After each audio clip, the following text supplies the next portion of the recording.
Buenas tardes a todos y a todas. Quisiera dar las gracias por estar hoy aquí y también quisiera agradecer a las personas que me acompañan en la mesa y al otro lado también. Es un día especial, es un día importante para mí. Ya no voy a hablar como director de la Fundación, sino como incluso hasta colaborador desde el año 93 en la revista Empireuma. Y porque creo que lo que vamos a presentar hoy, siendo importante, que es la edición digitalizada de la revista Empireuma, desde el número 0 que están aquí están todos los números, desde el número 0 de enero del 85 hasta el 2015, y los suplementos y los libritos que también se editaron con ese sello. Yo creo que lo más importante, o siendo eso importante, más importante, yo así lo veo, es una forma de reconocimiento y de agradecimiento por la muy pequeña parte que a mí me pueda tocar a las personas que han hecho posible la revista, a los creadores, a los colaboradores, a los lectores, pero sobre todo a los fundadores, a los que crearon la revista en un tiempo como fue el año 85, lleno de esperanza, lleno también en un tiempo convulso socialmente, y creo que siguiendo también de alguna forma la estela, como dijeron en el número 0, en una especie de editorial que decía: echando la vista al papel viejo de esta tierra, no podemos cerrar los ojos ante el gallo crisis, silbo, momento. Aquella inquietud no murió nunca, pues ante todo Empireuma es una inquietud. Esto también cuando se ideó, cuando pensé en presentar la edición, bueno, pues os habréis dado cuenta, quienes habéis asistido a los actos, entendía que era una especie de broche a esta primavera hernandiana. Siguen actos, van a continuar algunos actos también, pero de alguna forma está todo un poco ligado.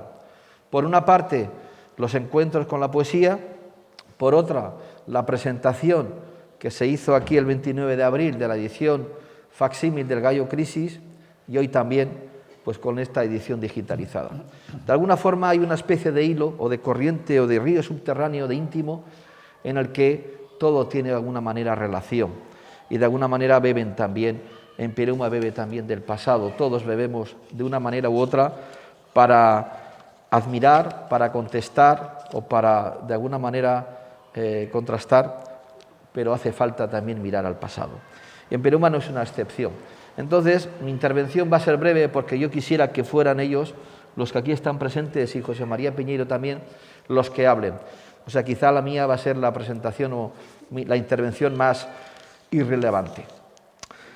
¿Por qué digitalizar Empireuma? Bueno, yo en una entrevista que me hizo Esther Avellán y que ha sido publicada, dije un poco, bueno, muy típico de mí, que el chiste este de los bilbaínos, que si alguien te pregunta que por qué no me animaba a digitalizar, pues solo falta, pues evidentemente, decir, hecho. Esto fue un poco la idea. La idea de ofrecer esta revista a quienes les puedan interesar, de que la edición digitalizada esté en las web de la Biblioteca Pública en la que nos encontramos. Aprovecho para agradecer a Mari Carmen Sánchez Mateos, la directora, y por supuesto a las personas que trabajan con ella, que nos acojan hoy. También en la web del repositorio de la Universidad de Alicante, gracias a Gregorio Canales, a la Biblioteca Fernando de Loaces y a la propia Fundación. Ahí es donde van a estar alojadas la colección de la revista y de los suplementos. Eso es importante, pero es más, como digo, que en el 2021, en donde nos encontramos, de alguna forma echemos la vista atrás también para agradecer a estas personas. Y luego, pues, en fin, yo creo que, como he comentado antes, colaboré desde noviembre del 93, curiosamente, con una reseña que no tenía nada que ver con Miguel Hernández, sino con una reseña de un poemario de Ángel Crespo, que editó el que ha sido mi director de tesis, José María Balcells, al que, por cierto, lo vamos a tener aquí el 9 de junio presentando su nuevo libro sobre Miguel Hernández. Y bueno, pues esa es la parte que a mí me toca. Creo que es importante en estos tiempos el que la revista Empereuma, que nació, como he dicho, en unos tiempos complicados, pues la tengamos ahí y que esté al alcance de todo el mundo. Primero porque fue una revista que ha tenido un eco mayoritariamente o más importante fuera que dentro de Orihuela, como lo que ocurrió con el Gallo Crisis. Y creo que podremos, con esta visión y con esta edición digitalizada también, pues el que otras personas se acerquen a la revista, que fue una revista que nació de una manera, veis el número 0, casi es un número arqueológico. Tengo que dar las gracias aquí a Juan Carlos Sáez, de Onda Gráfica, que fue el que me regaló el número 0. En fin, cosas que... Esto también ha servido para que yo husme y localice los ejemplares, y ha sido una empresa digitalizada, una empresa la que ha digitalizado, una empresa especializada, Digicopy, que está especializada en digitalizar material de la Consellería de Cultura. También tengo que decir que, siendo este un esfuerzo por parte de la Fundación económicamente de cierta relevancia, creo que sobre todo lo que anida en este esfuerzo es el ánimo de devolver de alguna forma a la sociedad de Orihuela, no, porque no creo que tampoco nos lo agradezcan demasiado, pero sobre todo a la gente de fuera. Esto es lo principal y lo esencial.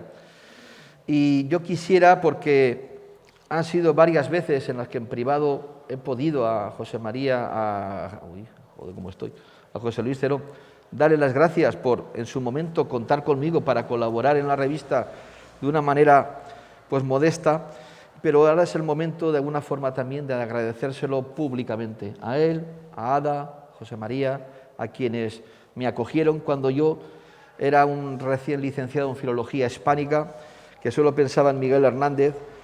Pues como sabéis, ahora ya no solo pienso en Miguel Hernández, sino en darle el biberón a mi cría y llevarla al parque. De hecho, vengo del parque ahora. Y sobre todo, pues entiendo que me hacía mucha ilusión el que esta edición digitalizada fuera posible. No lo fue en su momento cuando el Ministerio de Cultura tenía abierta un programa de digitalización de revistas, porque en aquel momento la revista todavía estaba en activo. Sí que se digitalizó, como bien sabéis, la Lucerna, pero Empereuma quedó fuera. Entonces, de alguna manera, se hace un poco de, entre comillas, justicia poética, o eso es lo que yo he intentado desde la Fundación.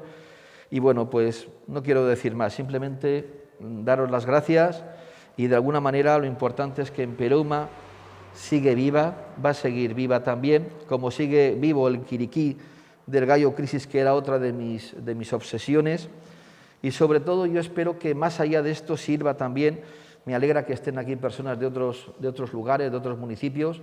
Creo que el ciclo de encuentros que coordina José Luis ha servido también para unir colectivos, personas, ciudades, municipios, en torno a la poesía, que buena falta nos hace. Y bueno, pues yo, mientras sea director de la Fundación Miguel Hernández, con modestia, pero seguiré colaborando en esos proyectos, en todo lo que signifique y redunde en abrir las puertas de la cultura en Orihuela a quienes así lo deseen y bueno, y quieran acompañarnos también. Sobre todo con personas como la que nos acompañan aquí en la mesa y al otro lado de la mesa, pues da gusto, ¿no? Y simplemente daros las gracias, y es un día importante, muy importante, como he dicho al principio, para mí, y como digo, sobre todo de justicia poética. Ahora ellas nos hablarán un poco de lo que significó, de lo que supuso, de las zancadillas también, que de todo hay en la viña del Señor, especialmente en Orihuelica del Señor, nunca mejor dicho, pero sobre todo ese trabajo está ahí. Es un trabajo colectivo, pero es un trabajo de ellos, y creo que merecía este acto, este reconocimiento, y sobre todo ya no solo como hernandiano, sino como ya director de la Fundación, mi profundo agradecimiento. Muchas gracias.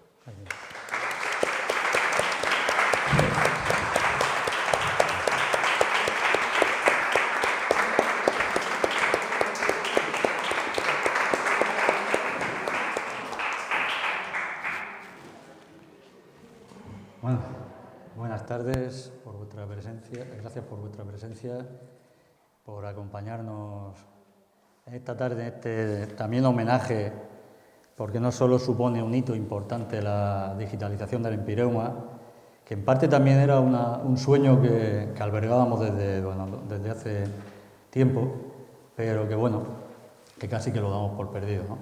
Entonces, el hecho de que la Fundación Miguel Hernández haya, y sobre todo personalizo la figura de editor, como él dice, como buen bilbaíno, aceptó el reto de digitalizar la revista, pues digo eso, que el hecho de que la Fundación la haya digitalizado no solo supone un fenómeno cultural o un hecho cultural importante, sino que además creo que también es un homenaje a la revista Empireuma. Después de tantos, como él ha dicho, sinsabores, muchas satisfacciones, por supuesto, también, pero también sinsabores. Orihuela, como todos sabéis, creo que no se portó demasiado bien con la revista. No digo, y ojo, hay muchos oriolanos que sí, que han participado además en Empireuma y que gracias a ellos y a ellas está Empireuma todavía viva, pero hablo más bien a nivel institucional, ¿no? Hemos tenido aquí muy pocos reconocimientos, como ahora diré, pues han sido mucho más fuera que dentro, ¿no? Bien, a mí me va a ser muy difícil resumir, yo creo que mis compañeros también, toda la historia de Empireuma. Necesitaríamos 5 o 6 horas de estas veladas que hace Javier, que son maratonianas, dedicadas exclusivamente a hablar de Empireuma, ¿no? Porque son muchísimas anécdotas, muchísimas cosas. Yo voy a intentar, y espero no pasarme de tiempo, sintetizar cómo fue Empireuma. Y vamos a situarnos muy atrás, más atrás incluso que estos jóvenes letraridos que aparecen ahí detrás, están con menos kilos, sin canas y con calcetines blancos que se llevaban entonces. Pero aún más jóvenes, en el colegio prácticamente, instituto, principio de instituto, 2 hermanos, Fernando Piñeiro y José María Piñeiro, yo mismo, José Manuel Ramón, que no está aquí con nosotros esta tarde y me ha pedido que por favor os disculpe porque vive en Fuengirola y entre razones familiares y de trabajo y de distancia no ha podido desplazarse, pero le habría encantado estar aquí. Bueno, pues nosotros 4, luego ya un poco más, un par de años más después, se unió José Antonio Ortuño, empezamos a escribir, empezamos a tener ideas comunes en torno a la literatura, no solo a la literatura, al arte, a la música, a la pintura, a la naturaleza, nos gustaba la biología también, nos gustaba pasear mucho, el cine. Pero ya entonces, fijaos, ya teníamos la idea, muy en germen, por supuesto, de sacar una revista. Ya hablábamos de la posibilidad de sacar una revista, teniendo en cuenta que estábamos escuchando muchísimo la típica frase de que Orihuela sin 40 años sin revistas literarias, ¿no? O 30 o 30 y pico, lo que fue. Se hablaba mucho de la ausencia de revistas literarias en Orihuela, con la tradición que tenía Orihuela en cuanto a revistas, como puede ser El Gallo Crisis o Silvo, los que ha nombrado ahí todo. Eso quedaba ahí, estaba un poco en nuestras ideas, entre tantas ideas que nosotros albergamos, tantos sueños que veíamos absolutamente utópicos, porque, a ver, ¿de dónde íbamos a sacar dinero para sacar una revista y a esa edad, ¿no? ¿Y quién nos iba a hacer caso? Bastante que José Manuel Ramón estuvo en el comité de dirección de la revista del Instituto Gabriel Miró. Con eso ya algo era algo, ¿no? Pero bueno, se dio la circunstancia de que en 1984, de esos azares afortunados, vinieron a Orihuela una pareja, el poeta, además muy buen poeta, falleció ya, un poeta marginal que venía con unos estigmas de haber estado en la cárcel por anarquista cuando Franco, en los últimos años de la dictadura franquista, también por problemas de bebida y tal, y venía un poco casi desterrado a Orihuela, ¿no? Y también con esa sensación de estar como a la sombra de su padre, que era el senador Manuel Cuña Novas, senador socialista y poeta gallego muy reconocido, y vino con su pareja Lola Varela, que era profesora de literatura y vino destinada al Instituto del Palmeral como profesora de literatura. Sucedió que necesitaban música para un homenaje que iban a hacer a Miguel Hernández, un homenaje, una especie de obra de teatro, que también, digamos, una performance, por decirlo así. Y entonces, bueno, pues nosotros conocíamos un tipo de música que podríamos llamarle contemporánea, de nuestro tiempo, incluso expansiva, que le venía muy bien para ese acto que iban a hacer, y nos conocimos. Con esa excusa, digamos, con esa necesidad también, pues, que tenían ellos, nos conocimos, surgió una muy buena amistad, y ellos, que tenían bastante experiencia, especialmente él, en el mundo literario, pues nos dio ese empujón para lanzarnos, por lo menos para darnos a conocer, ¿no? Como diría mi madre, tenéis que darnos a conocer, decía mucho. Bueno, pues lo primero que se nos ocurrió, y ya digo, también con el apoyo de estos amigos, fue presentarnos en sociedad, por decirlo así, en el jardín de la Galería Juan de Juanes, la Galería de Arte Juan de Juanes. Éramos unos chiquillos, yo tenía 18 años, con eso lo digo todo, y recitamos entonces un núcleo que empezó siendo el núcleo de la revista, que lo formábamos los que estamos aquí en la mesa, José Manuel Ramón, Fernando Piñeiro, los Ginés, Juan Carlos Gras y su primo Ginés Gras, Joaquín Peñalver, José Antonio Ortuño, Eduardo López Ejido. No sé si olvido a alguien más. Y entonces, bueno, aquello dentro de la ingenuidad y de los, no sé, de lo enternecedor que pueda resultar aquello. De hecho, hay un vídeo que yo me echo a temblar cada vez que pienso, pero bueno. Pero eso nos dio a conocer, y luego se nos ocurrió hacer un recital en el Palacio Rubalcaba, concretamente en el Salón Rosa, un recital que fue muy polémico por la elección del lugar, y que luego, sin embargo, nos copiaron la idea después, pero fuimos muy criticados, por cierto. Lo digo porque aquello ya nos lanzó ya definitivamente a sacar una revista. Lola Varela, que tenía un don de gentes increíble, era una persona que se llevaba muy bien con tirios y troyanos, sabía moverse muy bien en sociedad, nos hizo digamos, de acompañante, de intermediaria, a través de ayuntamientos, cajas de ahorro, imprentas. Recibían sonoros portazos, la mayoría de las veces, sobre todo cuando veían nuestra juventud, aunque Lola se esforzara, hasta el punto de que en una imprenta no nos dieron ni presupuesto siquiera, o sea, no nos hicieron ni caso. Pero finalmente la Caja de Ahorros Provincial de Alicante aceptó subvencionar 4 números. Y entonces, con eso, con el apoyo también indiscutible de Jorge, con nuestro entusiasmo, y ya conocimientos que empezábamos a tener, porque éramos lectores voraces, salió el número 0, que ahí lo tenéis, muy artesanal, con grapas incluso, con un presupuesto mínimo, porque la caja dio un dinero, una cantidad, y entonces la queríamos sacar la revista trimestral, y lógicamente, pues claro, teníamos que al principio ahorrar mucho, ¿no? Catimar en gastos. Después, Jorge y Lola, pasados un año y pico, Jorge y Lola ya pues, se fueron de Orihuela, ya se distanció la cosa, nosotros seguimos con la revista ya. Y empezaron las deserciones y las disensiones que suele ocurrir en todos los grupos.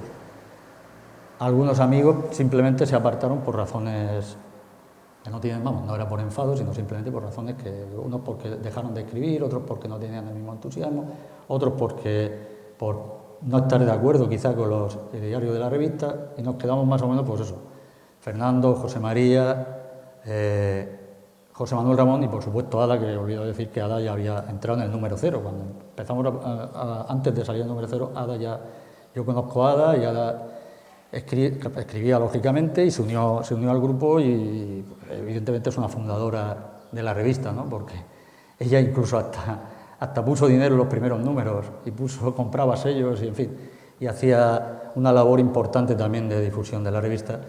También no quiero olvidar a Pepe Aledo, que sería también un puntal de la revista indiscutible, que, bueno, podríamos hasta considerarlo también miembro fundador, porque en los comienzos estuvo desde el principio, aportó por Empireuma desde el principio, desde que nos conoció.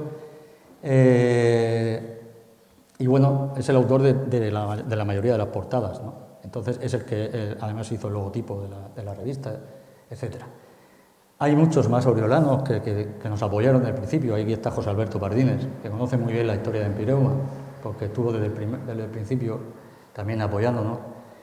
Y bueno, y ya digo, y allí empezó a surgir, bueno, yo hice un viaje a Madrid también, con Jorge y Lola precisamente, estuve en todos los saraos literarios que había ahí en Madrid, o todos los que pude estar, me traje un buen puñado de direcciones, que eso ayudó también a la revista. Luego las direcciones que también nos proporcionaron amigos, colaboradores y amigos, que al final eso pues fue aumentando, ¿no? el número de contactos. La revista empezó a se presentó en la Galería Ofila de Madrid, también los primeros números.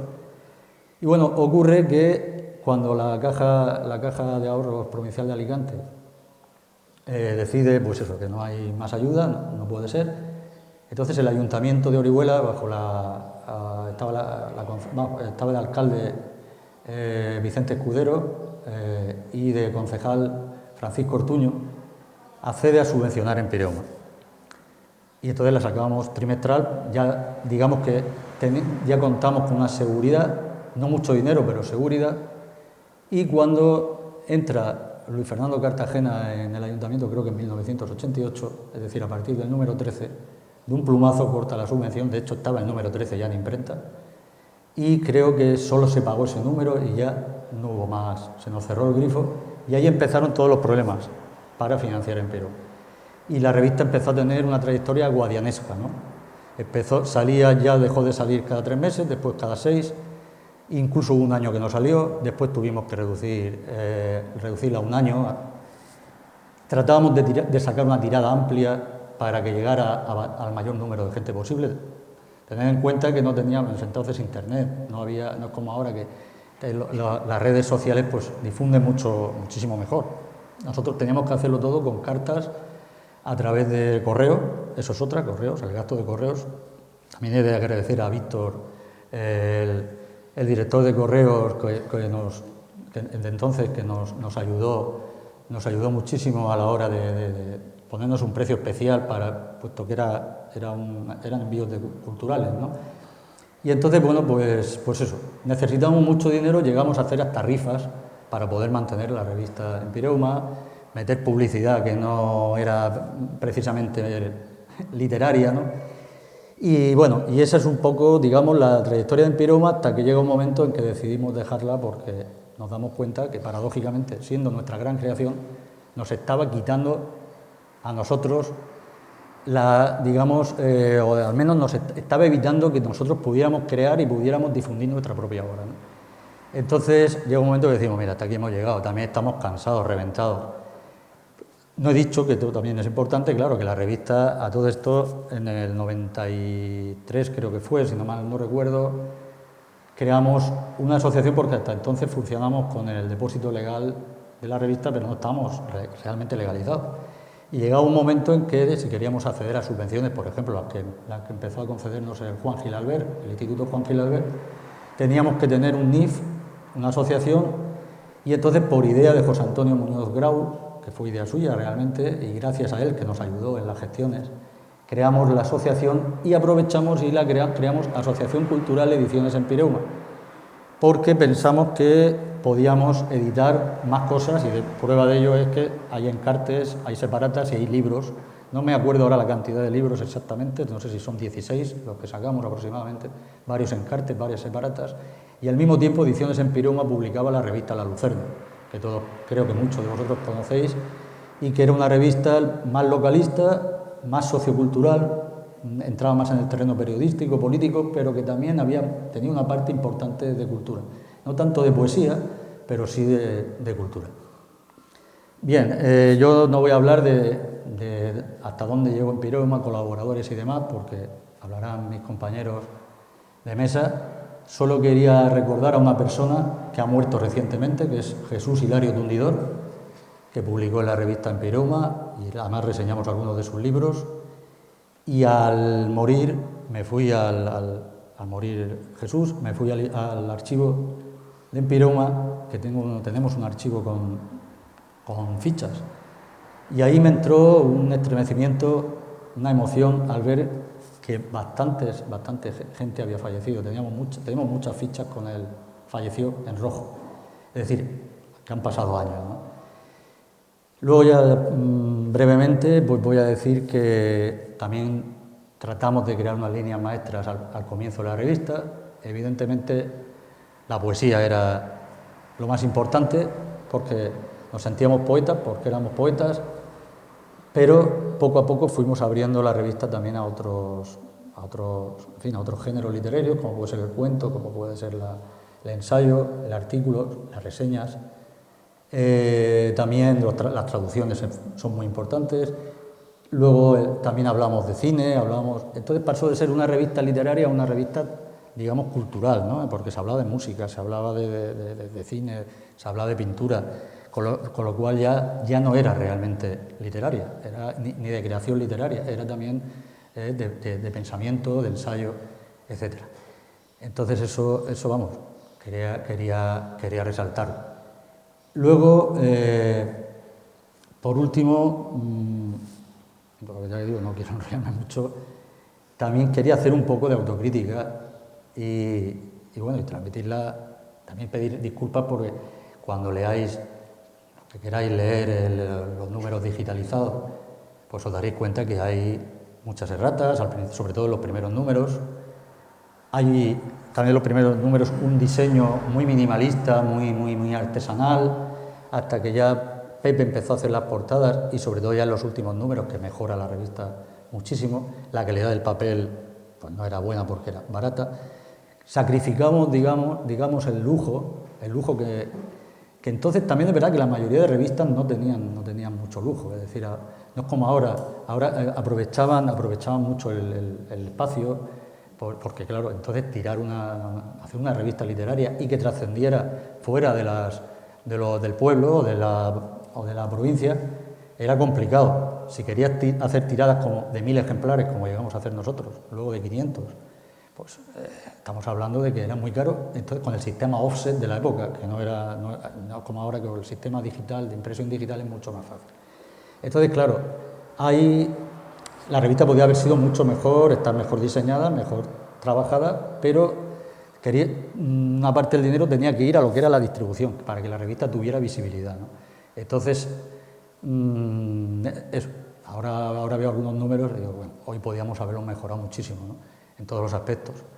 También ha cambiado la tipografía, ahora disponemos de mucha tipografía, entonces había muy pocas para elegir, es decir, también había mucho menos papel para elegir que ahora, que hay muchísimo de todos los colores, de todo, en fin, de todas las clases de papel, y te puede volver loco a la hora de elegir, ¿no? Las cartulinas, todo. Luego ya, a los últimos números, como digo, fueron mejorando hasta el punto ya de llegar al número especial que sale en 2015, que es el homenaje, digamos, a los 30 años de Empirema. Y entonces, por una iniciativa que también tuvo mucho que ver Carlos Escolano, que no sé si está aquí esta tarde, pero quería agradecerle también su apoyo en ese número, y por supuesto a la Concejalía de Cultura del Ayuntamiento de Orihuela, que entonces estaba de concejala nada más, y lo llevaba Amparo Pomares, estaba de junta, y claro, pues salió ese número patrocinado íntegramente por el Ayuntamiento y por primera vez en color. O sea que quiero decir que es fue un hito porque Empirema nunca había salido en color, siempre era en blanco y negro, ni siquiera podíamos permitirnos el lujo de poner algunas letras en color, los titulares, los rótulos. Entonces, claro, era todo en blanco y negro, pues ya digo, para ahorrar dinero. Y por último, en cuanto a algunos reconocimientos, pues quería nombrar que Empirema, bueno, pues el primer reconocimiento, ya digo, fue la presentación, creo que fue en el 86, de la revista Orfila, o sea, de la revista Empirema en la Galería Orfila de Madrid.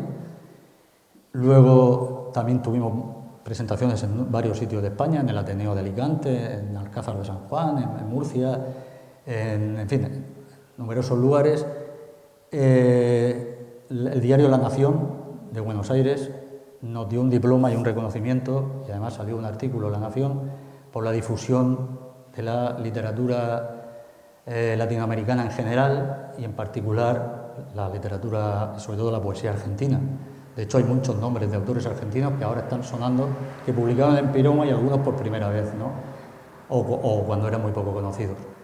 Luego también tuvimos el viaje que hicimos a Rumanía, que bueno, ya algo dirá José María, que bueno, nos invitó el Ministerio de Cultura y el Instituto Cervantes, a Ada y a mí, pues tenían que ser 2 personas, o bueno, en concreto una persona y su acompañante. En este caso, como Ada y yo estábamos casados, digo, bueno, pues dijeron, pues, pero Ada no pudo y entonces, bueno, me acompañó José María. Fue un viaje inolvidable, estuvimos en Bucarest, en Suceava, en fin, tuvimos presentaciones en Rumanía. Y luego también, bueno, pues tuvimos aquí en Orihuela, realmente podría decir que el único reconocimiento, salvando obviamente también, exceptuando este que estamos celebrando, fue el que nos hizo la cátedra Arzobispo Loaces, también en la Universidad de Alicante. No recuerdo ahora ya exactamente la fecha, creo que fue a principios de 2000, que fue, bueno, yo di una conferencia en el Instituto Azuda Feitamí de Almoradí, porque entonces se hicieron unas jornadas culturales allí en Almoradí, y se dio un reconocimiento en Pireuma, se hizo un reconocimiento y se nos entregó un mamotreto con una columna que entregaba entonces digo mamotreto porque pesa lo suyo, es bonito, pero pesa lo suyo, que es un reconocimiento que entonces daba la cátedra, ¿no? Eso y poco más, es decir, ya digo que la mayoría de satisfacciones las hemos tenido desde fuera, con todos los colaboradores, y luego también olvidé decir que, bueno, fue reseñada en el periódico ABC varias veces. En una ocasión se dedicó un reportaje a las revistas literarias. Entonces había 300 revistas literarias, 300 censadas, y se eligieron 60 entre las más representativas de las revistas literarias de España. Y una de ellas en Pireuma. Publicaban la portada y un texto breve sobre lo que era la revista. Y después también salió reseñada en El País en alguna ocasión y en algún que otro medio importante a nivel nacional. Y en fin, bueno, pues ya no me enrollo más porque ya quiero hacer el paso, no sé, ¿quién va a hablar de vosotros dos? Sí. Ya para aquí, gratulaste. Sí. Permitidme, es que además es que se me van a empañar las gafas, porque yo es que voy a decir un montón de nombres aquí. A mi lado tampoco. Eso no, ahí no llega. No. Me vacunan mañana y no me noto nada. Pásame un poco esto. Es que además, como tengo que leer, José Luis. Bueno, como ha comentado José Luis, pues sí es cierto que yo no estuve en lo que es en los primeros días en la gestación de Empireuma, pero sí me sumé a la revista y al grupo que giraba en torno a ella justo cuando salía del horno el primer número. Y sí, me identifiqué con la ideología empireumática y me sentí además muy bien acogida. Y como él ha comentado asimismo, Lola Varela y Jorge Cuña fueron pilares esenciales para el nacimiento de Empireuma. No olvido aquel pequeño trayecto en coche con Lola dirigiéndonos... no se me olvida, dirigiéndonos hacia la imprenta cuando avisaron de que la revista ya estaba disponible. Al día siguiente, una amiga de aquel entonces y yo misma estuvimos repartiendo ejemplares entre los alumnos que estudiaban con nosotras en las clases nocturnas del Instituto Gabriel Miró. Y bueno, como se suele decir, nos quitaban los ejemplares de las manos. Y sí es cierto que Empireuma pasó por varias etapas y que en cada una de ellas la brasa se renovaba, se elevaba con más fulgor sobre la ceniza. Cuando Empireuma cumplió su primer aniversario, se amplió el número de páginas, todo esto que él ha comentado, se mejoró la maquetación, la impresión, la revista comenzó a distribuirse más holgadamente. Desde distintas ciudades de España y de otros países iban llegando cartas, libros y un abundante material inédito para la revista. Escritores y pintores de Orihuela o vinculados a ella, a nosotros, empezaron a colaborar en Empireuma. Hablo de José Aledo, Jesucristo Riquelme, Mariano Abad, Atanasio Díaz, Antonio Gracia, Anselmo Mateo, Antonio Aledo, Fernández Costa, Pedrol, los hermanos Antonio y José Manuel Fernández Verdú, José Alberto Martínez, Manuel Susarte, Rita Cayuelas, Cayetano Gómez, Enrique Abad, tengo un montón, Fernández Costa, Miguel Ruiz Martínez, Luis Belda Benavén, perdón, y un largo etcétera, de verdad. Esto parece la lista del colegio. Más tarde se incorporaron, entre otros, Fernando Sánchez, José Luis Navarro Vallejo, José Antonio Muñoz Grau, Ramón Bascuñana, María Escudero, Manuel García Pérez, Guillermo Bellot, Víctor Cámara, José Vegara, mucha gente, Luisa Pastor, Álvaro Jiménez, Javier Puig. Gracias también. Sí, le iba a nombrar después. Sí, no, yo decía por estar, es que luego vuelvo, sí. habrá nombres que se repitan. Sí.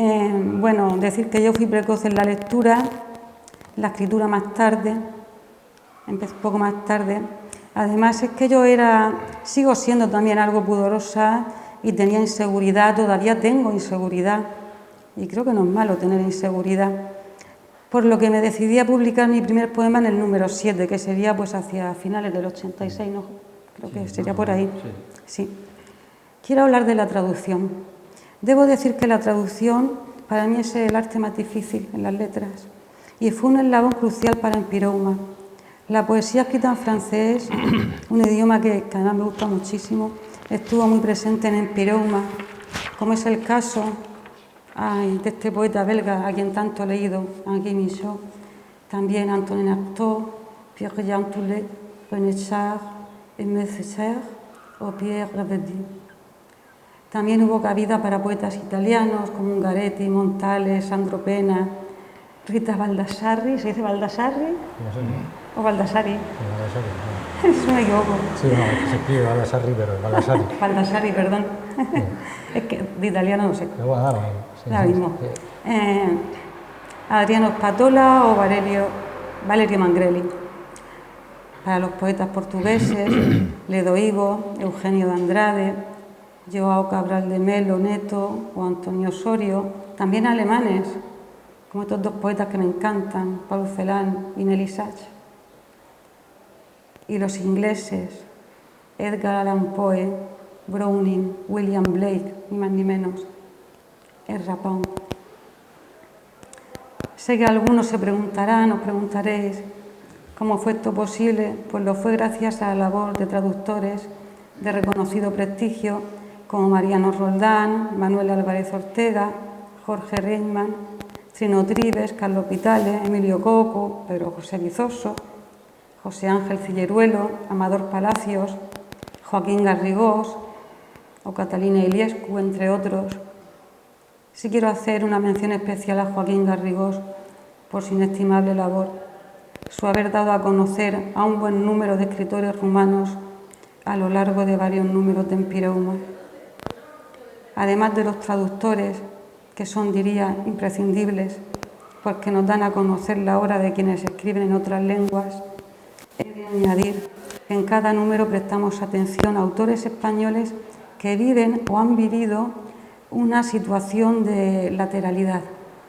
Hago referencia a Carlos Oroza, Antonio Fernández Molina, Ángel Guinda, María Antonia Ortega, José Mascaraque, Francisco Peralto o el mencionado Manuel Álvarez Ortega.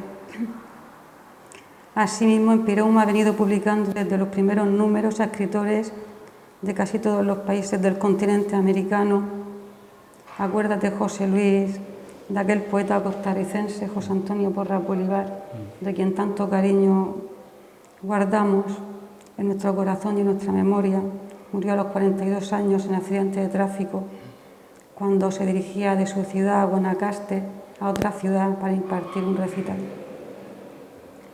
Otra particularidad de Empirouma es la convivencia en sus páginas de escritores célebres o que gozan de un sólido prestigio, digamos José Luis Ferris, Concha Zardoya, Jesús Hilario Tundidor, Antonio Enrique, la propia María Antonia Ortega, que también he nombrado anteriormente, Blanca Andreu, Ángel Luis Prieto de Paula, Jordi XII, con quien nos estamos escribiendo muy a menudo ahora, Amalia Iglesias, Antonio Colinas, Joaquín Benito de Lucas, Julia Ochoa, Jorge Galán, Raquel Lanseros, Vicente Luis Mora, Fernando Iwasaki, Noni Venegas, José Luis Morante, Ernesto Pérez Zúñiga, Vicente Cervera, Jorge Reitman otra vez, José Cócer, junto a autores que publicaban por primera vez en nuestra revista. Autores prestigiosos de hoy día, como Hugo Mujica, Alejandro López Andrada, Ilia Galán, Alfonso Pascal Roig, Jesús Zomeño o el mencionado Jordi XII, publicaron en la revista cuando todavía no eran conocidos. Bueno, yo deseo finalizar mi intervención agradeciendo a quienes colaboraron con sus escritos e ilustraciones en el número especial que realizamos con motivo de la celebración del 30 aniversario de Empireuma, porque nos ha reportado muchas satisfacciones. Un poco más de agua.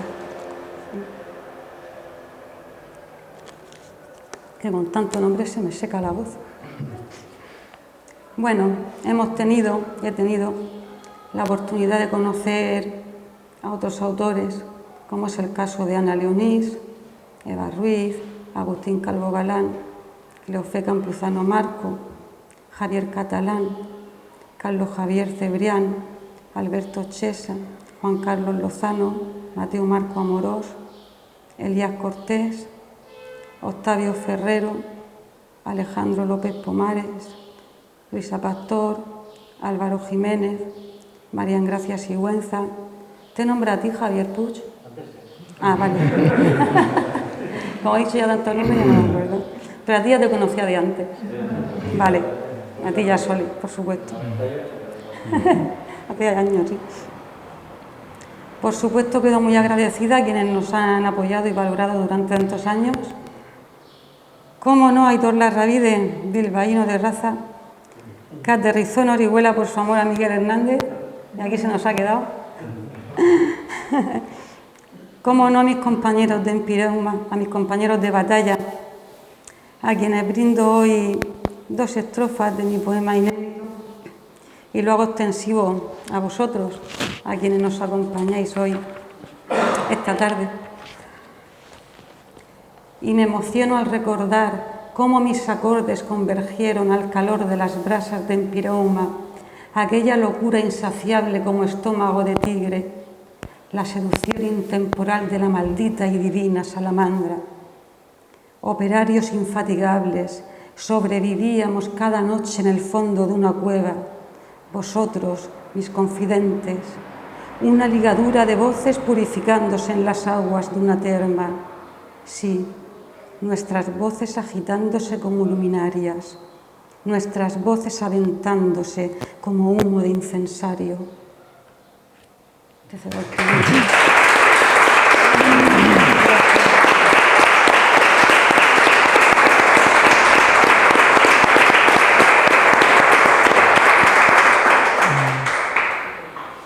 Bueno, ¿se escucha? Bueno. Sí. Yo estoy un poco como sobrepasado por este despliegue, que parece que la memoria ha abierto una brecha y ha aparecido todos estos números de Empireuma que estaban dispersos en el espacio y en el tiempo, y es un poco misterioso. ¿Por qué? Porque uno ha olvidado los números que editamos, y de pronto al verlos aquí parece que obtienen una nueva imagen, ¿no? Una imagen limpia, concreta, precisa, ya es todo accesible, y eso supone un nuevo estatus, es como un renacer de la revista, y no sé, es como una resurrección, entre comillas, ¿no? Y hablando de resurrección, el misterio, el origen de las cosas siempre suele ser misterioso, ¿no? Remontarnos atrás, ¿no? Y claro, yo al ver todo este despliegue de revistas me acuerdo de lo que José Luis ha nombrado, cuando yo lo conocí a él en la temporada 79-80. Y, en fin, José Manuel Ramón era un amigo común, porque nuestros padres trabajaban en el mismo sitio, y ella era mi vecina. Entonces, recuerdo que las tardes de noche nos íbamos al campo, a una finca que se llama La Caseta, y solíamos hablar de todo, ¿no? De poesía, de artistas, incluso de fenómenos paranormales, había ahí esa mística de la juventud, ¿no? Y entonces, pues al ver este despliegue de revistas, yo de pronto digo, el semillero primigenio, o antiguo primero, de todo esto fue aquello, ¿no? Porque en definitiva esto es como la materialización de ello. ¿Qué es una revista, no? Una revista es un espacio comunicativo, ¿no?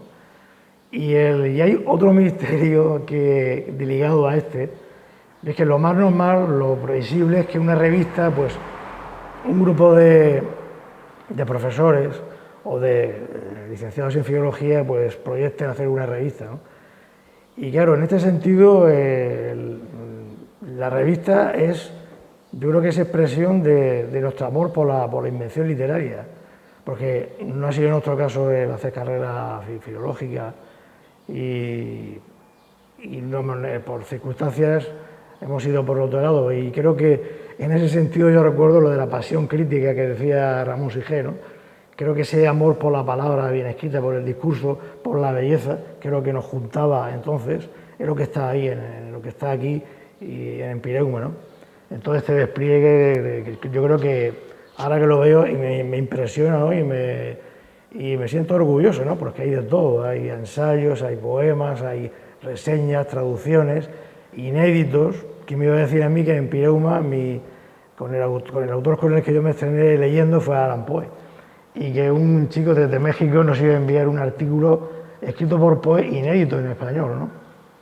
O bien el poema este de Rubén Darío, que escribió en Nueva York en un viaje que hizo y que está inédito en español, y lo pudimos publicar, ¿no? Entonces, claro, esto es el término tan sustancioso, tan poético de memoria, efectivamente ahí está, ¿no? Claro, hay un elemento, además del aspecto celebratorio, que es ineludible y que es obvio, creo.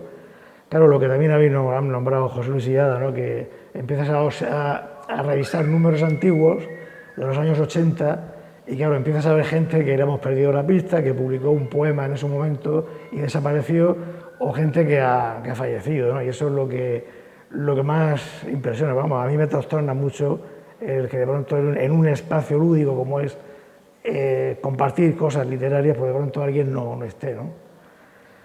Entonces yo creo que el lujo de Empireuma, yo creo que eso nos podemos enorgullecer de ello, es toda la gente que ha pasado, todos los nombres que han pasado por aquí, y creo que nos podemos permitir precisamente el lujo de nombrar a un par de personas, por ejemplo, dos paisanos de aquí, que nos habéis nombrado de pasada, y que no es por hacer justicia, porque justicia con ellos no es el caso, ¿no?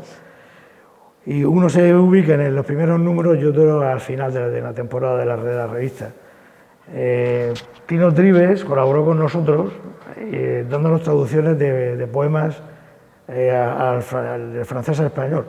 Tino Trives en los años 50 se fue a Francia y conectó con la crème de allí, sobre todo con la dirección teatral. Y el dato histórico que está ligado a él es que fue la primera persona que tradujo al español a Samuel Beckett. Y a Ernesto también. Y sobre todo era Esperando Voz, la primera obra que parece que él en el Paraninfo de la Universidad de Complutense de Madrid, pues noche tras noche se esforzó y fue la primera persona. Yo me creía que era una leyenda y yo nunca me atreví a decírselo a él. Tino Trives falleció en el 2005 o 2004. Y, en fin, últimamente me llamó hace poco una chica eslovena, que trabaja precisamente en la Universidad Complutense de Madrid y que ha publicado una obra, es una edición universitaria, de dirección teatral española de las últimas décadas. Y le dedica un artículo, un capítulo largo a Tino, ¿no? En fin, es por recordarlo. Y además, perdona, hay una foto que le está con... Sí, claro, por eso digo que lo de Tino Trives era una leyenda, porque nos hablaba... bueno, él trabajó mucho con Jesús Franco. En la época en que nosotros lo conocimos, a principios de los 80, él pasó de ser director de escena o director artístico a ser actor. Y entonces, y efectivamente, hasta que no vimos una fotografía con él al lado de Ionesco, dándole un puro o algo así, no, era la prueba de que efectivamente había estado con ellos, porque ocurre eso, que parece tan extraordinario, porque también Ionesco era un autor que nos gustaba, que de pronto una persona que lo había conocido y lo había traducido, ¿no? Y resulta que en el caso de Samuel Beckett, el primero, Esperando a Godot, fue la obra que primero tradujo, que primero se tradujo al español. Luego, en el otro extremo de la historia de la revista, podemos recordar a Joaquín Garrigo, ¿no se me escucha? Bueno, Joaquín Garrigo, me acuerdo lo que me dijo cuando descubrió la revista. Se pone, bueno, ¿esto cómo es que sale aquí en Orihuela? Era un poco estupefacto y como sorprendido, ¿no? Se supone que por la calidad, porque se esperaba otra cosa, ¿no? Y lo bueno es que cuando lo conocimos, este hombre era director del Cervantes de Bucarest. Entonces, cuando nos dio en esa época de literatura rumana, en fin, no se conocía prácticamente nada, solamente el clásico romántico Mihail Eminescu. Y lo bueno del contacto con Joaquín Garrigós es que pudimos viajar a Rumanía.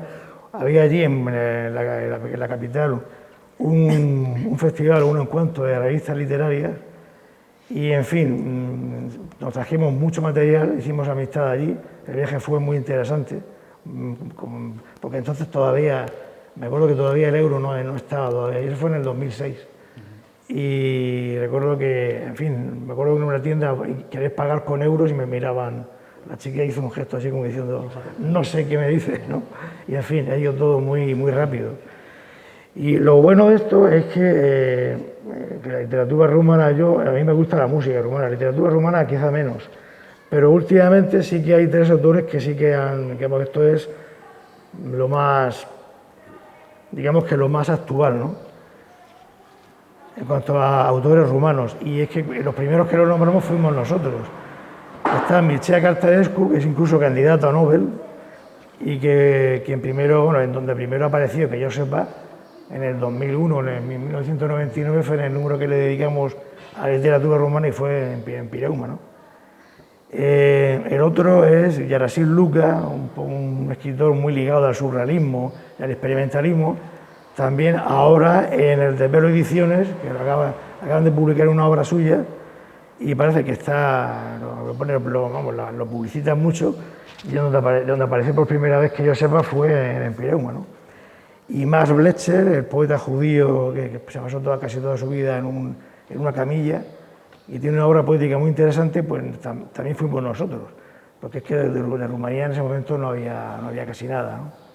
en español. Quisiera también resaltar, ya que hemos hablado de Pireuma, como de las publicaciones, ya se ha hablado de las revistas, también de las actividades que patrocinamos, ¿no?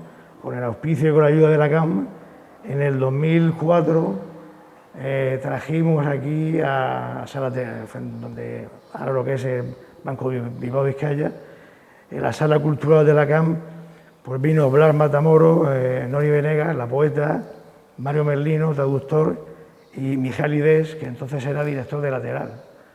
Y fue un encuentro muy, muy interesante, muy amable. El tema era una lengua común y una literatura plural. Claro, era la lengua castellano y la literatura plural, pues toda la literatura del mundo hispanoamericano, ¿no? Hablando de nombres, yo sé que ya para acabar, porque ya la historia así personal ya la he nombrado todos los detalles ya. Pues hay una cosa que me sorprende de la revista, por eso digo que son tontos los números que a veces uno olvida, ¿no? Y ocurre que a veces algún autor que te ha interesado, o que lo has leído, o que te has comprado un libro, luego resulta que me lo he encontrado en Pireuma, que lo habíamos sacado antes, ¿no? Por ejemplo, José Cócer, que lo ha nombrado Ada, es un poeta cubano, y los poemas de este hombre, yo diría que esa definición del poema como objeto verbal, la obra de este hombre lo cumple totalmente. Pues recuerdo que, en fin, recibimos un libro de él en el año 87, o publicado en el 87, Carillón de los Muertos. Y ocurre que un día, ojeando el país, había un muestreo de nombres de candidatos al Nobel en castellano, gente que escribía en castellano candidatos al Nobel, y estaba José Cocer. Y claro, digo, me sorprendió porque digo, caramba, los que hemos publicado en Empirema, ya van a ser en poemas inéditos entonces.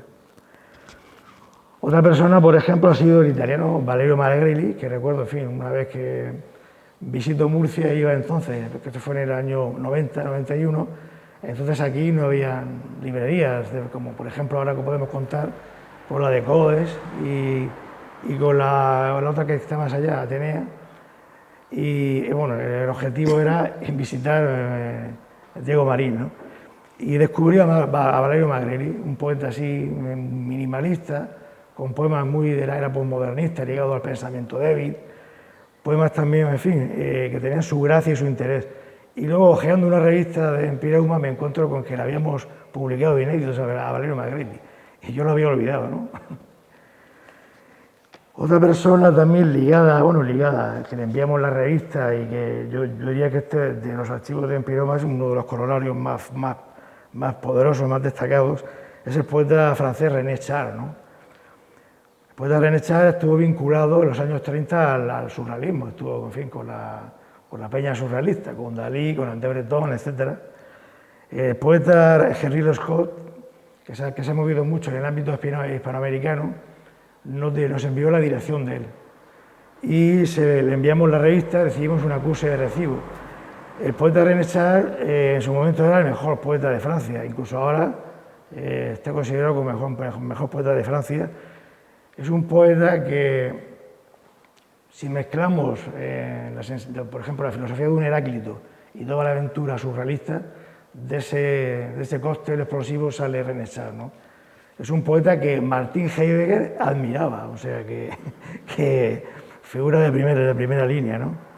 Entonces, lo que ocurrió es que recibimos un acuse de recibo, la revista la había recibido, y a última hora recibimos, poco antes de que él falleciera, una misiva en la que nos decía que que admiraba a Miguel Hernández, y que en una antología que habían publicado en Francia, que se llamaba Las tablas del vivir, desde el Renacimiento hasta el siglo XX, que habían elegido poemas de él.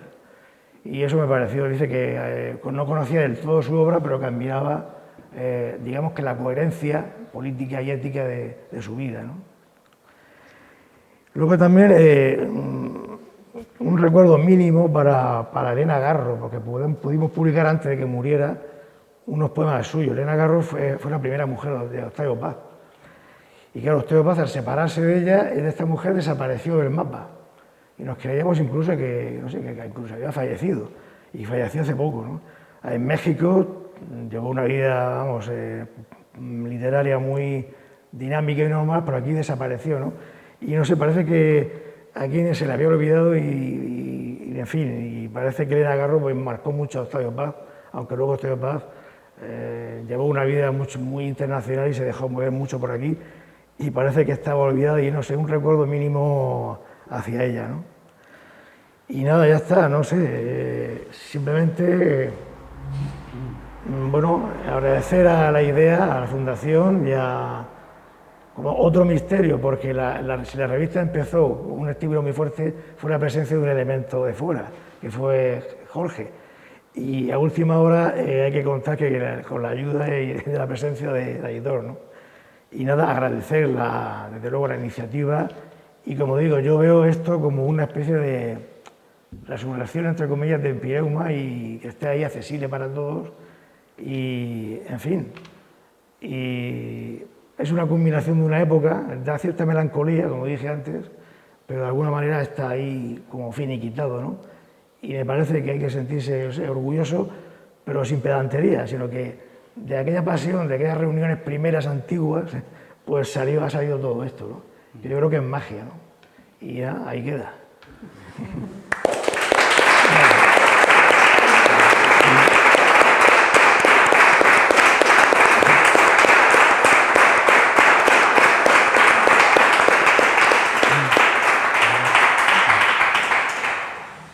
Yo voy a decir ambas palabras, que sabéis que si no acabo diciendo algo, no soy yo. Y además es que he olvidado también decir alguna cosa. A raíz de lo que decía José María, y ya bueno, los nombres que han ido, en fin, desgranando, me acuerdo también una emoción particular, bueno, entre tantos autores que se han nombrado, las dos cartas que recibimos de Antonio Agüero Vallejo, incluso una llamada telefónica que tuvimos con él. Claro, poco antes nosotros habíamos estado estudiando a Agüero Vallejo en el instituto y nos habían obligado a leer una de sus obras, y al poco recibimos un poema suyo que estaba publicado, pero publicado en una prácticamente inencontrable, porque Agüero Vallejo además, como sabéis, no era poeta. Entonces publicó un poema homenaje a Miguel Hernández, que en su día nosotros dimos a conocer, que no era inédito, pero era casi inédito. De hecho, él mismo no lo reconoció. Dice, bueno, este poema es que prácticamente no lo conoce casi nadie, ¿no? Luego ya la segunda vez que lo discutimos por teléfono, él no quiso participar en un homenaje a Miguel Hernández que hicimos desde la revista, porque la revista también hicimos varios homenajes a Miguel Hernández, porque dijo que ya le olía puchero de enfermo todo lo que estaba moviéndose en torno a Miguel Hernández. Tuvimos ahí un pequeño debate telefónico interesante y quería comentarlo por eso, ¿no? Por lo que decía José María, a veces de esa extrañeza que causa, ¿no?, estar unos años antes estudiando a un autor con el que luego estás hablando, que eso era impensable, vamos, si me lo hubieran dicho 4, 5, 6 años atrás, pues no me lo hubiera creído, ¿no?, en absoluto. Entonces eso lo quería resaltar porque me parece un hecho importante de cómo fuimos, sin darnos cuenta, tejiendo una red importante de colaboradores, porque unos nos llevaban a otros y en fin, hasta encontrarnos pues con esas sorpresas que decía José María, de los nombres que ha dicho Ada. También, por glosar un poco lo que ha comentado Ada, también hay una cosa importante, y es que de entre tantos palos que nos llevamos cuando empezamos, pues por ejemplo, lo que ha dicho José María, en el casino, por ejemplo, hubo ahí un debate, unos decían que no sé, que en Pireuma, que quiénes éramos nosotros para sacar una revista, que no sé cuánto, unos críos, que tal y que igual. Otros decían, no, se os ha parado el reloj, estáis fuera ya de tiempo, de onda, esto es el futuro. Bueno, ahí nos contaron luego el debate que hubo en el casino en torno a la revista, ¿no?, y las críticas de unos, los apoyos de otros. Había mucha gente que no apostó por nosotros, por la juventud, quizá porque no, pues lo que dice José María, no éramos profesores, no éramos... Luego también, no sé el por qué, pero parece que hubo gente que se empeñó en ver un sesgo político en la revista, cuando la revista en Pireuma era estrictamente creativa, ¿no? Y eso también pudo influir, o quizá porque nos había apoyado primero el Partido Socialista, que estaba en el poder en ese momento cuando nació en Pireuma, y eso pudo influir. En fin, no sé, ahí hubo una serie de circunstancias que ya digo que nos llevamos, pero uno de los palos también era, nos echaron en cara que éramos elitistas, que lo que podría ser un halago se convirtió en un insulto, y nos lo decían precisamente los más clasistas de Orihuela, pero nos decían elitistas, pero al mismo tiempo nos echaban en cara que no publicábamos autores oriolandos. Bueno, pues hay una cosa clarísima, y es que si analizamos en Pireuma, lo hacemos de manera estricta, pues se dan cita gente mayor que nosotros, es decir, que nacieron ya los 40, 50, como puede ser el grupo que ellos se llamaban a sí mismos el grupo de la preguerra, por ejemplo, o el libro de Job, que formado por Antonio Gracia, Pepe Aledo, Miguel Ruiz, José Manuel Fernández, Antonio Fernández, que han nombrado Ada, la propia Blanca Andreu, que se unió ya un poco más tarde, Manuel Susarte. Publicamos ya nosotros, los nacidos en los 60, y luego ya se incorporan, especialmente en el especial, ya en el libro de plomo, que también, por cierto, no es un número realmente de Pireuma, pero es un especial que sacamos, donde reunimos a todos los autores, como homenaje a todos los autores de Orihuela y alrededores, o nacidos en Orihuela, o vegabajeños, que habían publicado en Pireuma, ¿no? Bueno, pues después, tanto en ese especial como en el número de 2015, conmemorativo de los 30 años de Pireuma, ya se incorpora una generación, ya digamos, de los nacidos en los 70, incluso en los 80. Es decir, que al final yo creo que casi todos los que hoy día estamos escribiendo en Orihuela, están en Empireuma, es decir, eso de que no se sostiene eso de que no publicamos autores oriolanos y de que nada más que mirábamos hacia afuera, o sea, era un matiz y bueno, ya con esto corto y nada, y gracias. Has tenido que decirme.